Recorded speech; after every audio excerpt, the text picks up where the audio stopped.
जीवन हमें एक मौका देता है, इसलिए जब भी सही कॉलेज चुनने का समय आए तो सिर्फ मंगलायतन यूनिवर्सिटी आपके बेहतरीन भविष्य और सर्वांगीण विकास के लिए।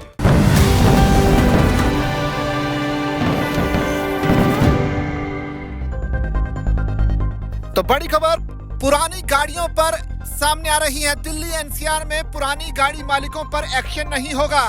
सुप्रीम कोर्ट ने अब से कुछ देर पहले एक बड़ा आदेश जारी किया है, जिसके मुताबिक दिल्ली में पुरानी गाड़ी चलाने वाले मालिकों के लिए ये एक गुड न्यूज के तौर पर सामने आई है खबर। सुप्रीम कोर्ट ने कह दिया है कि राष्ट्रीय राजधानी दिल्ली में 10 साल पुराने डीजल और 15 साल पुराने पेट्रोल गाड़ी के मालिकों के खिलाफ कोई भी एक्शन नहीं लिया जाएगा। तो सुप्रीम कोर्ट के मुख्य न्यायाधीश BR गवई और जस्टिस विनोद के चंद्रन और जस्टिस NV अंजारिया की पीठ ने ये बड़ा आदेश या फिर यूं कहें एक बड़ी राहत दिल्ली में गाड़ी चलाने वालों को दी है। PTI के सूत्रों ने ये दावा किया है कि सुप्रीम कोर्ट ने अपने ताज़ा आदेश में कहा है कि दिल्ली NCR में 10 साल पुराने डीजल वाहनों और 15 साल पुराने पेट्रोल वाहनों के मालिकों के खिलाफ कोई भी दंडात्मक एक्शन नहीं होगा, यानी कोई भी कार्रवाई नहीं की जाएगी ऐसे लोगों के खिलाफ जिनके पास 10 साल पुरानी डीजल की गाड़ियां हैं या फिर 15 साल पुरानी पेट्रोल की चलने वाली गाड़ियां हैं। दरअसल सॉलिसिटर जनरल तुषार मेहता ने इस मामले में अपनी जो दलील थी उसमें कहा था कि मेरे पास एक गाड़ी है, मैं इसका इस्तेमाल कोर्ट से घर और वापस कोर्ट आने जाने के लिए करता हूँ। 10 साल बाद भी ये गाड़ी महज 2000 किलोमीटर ही चली होगी। वहीं यदि ये कोई टैक्सी के लिए इस्तेमाल करता तो ये 2 साल में ही 1 लाख किलोमीटर तक चल जाती, जिस पर सॉलिसिटर जनरल ने अपनी दलील में आगे कहा कि मुझे अपनी गाड़ी इसलिए बेचनी होगी क्योंकि ये 10 साल पूरी हो चुकी है, लेकिन 1 लाख किलोमीटर चल चुकी गाड़ी जैसे कि कोई टैक्सी चलती रहेगी। पुलिस का काम तो गाड़ियों को जब्त करना है। ऐसी परिस्थितियों में पुराने या फिर ओवरेज हो चुके वाहनों के संबंध में कोई जबरदस्ती नहीं की जानी चाहिए।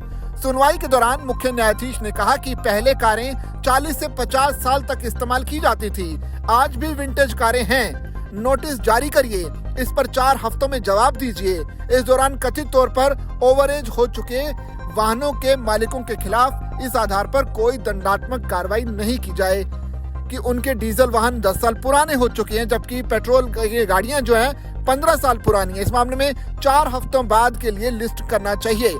वैसे आपको बता दें कि दिल्ली की जो रेखा गुप्ता सरकार है, उन्होंने दिल्ली NCR में पुरानी गाड़ियों में जो पहले आदेश जारी किया था उसमें सुप्रीम कोर्ट ने जो अपील दाखिल करने की बात कही थी।